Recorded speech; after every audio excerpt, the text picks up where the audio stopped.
આજકાલ એવું તો શું ચેન્જ થયું છે કે બધાની લાઈફમાં પ્રોબ્લેમ, ટેન્શન, એન્ઝાયટી, ફિયર છે.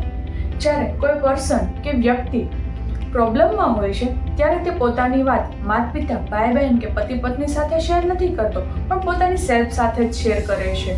અત્યારે કોઈ અન્નથી કે જેને ખાવાનું નથી મળતું, કોઈ મનથી કે જે માનસિક તણાવથી પરેશાન છે અથવા તો પોતાના વિચારો પોતાને હેરાન કરે છે, કોઈ ધનથી કે જેને પૈસા નથી, તો કોઈ વળી તનથી કે જેને શારીરિક સુખ નથી અથવા તો શરીરમાં રોગોનું ઘર બની ગયું છે. આ બધાથી પરેશાન છે.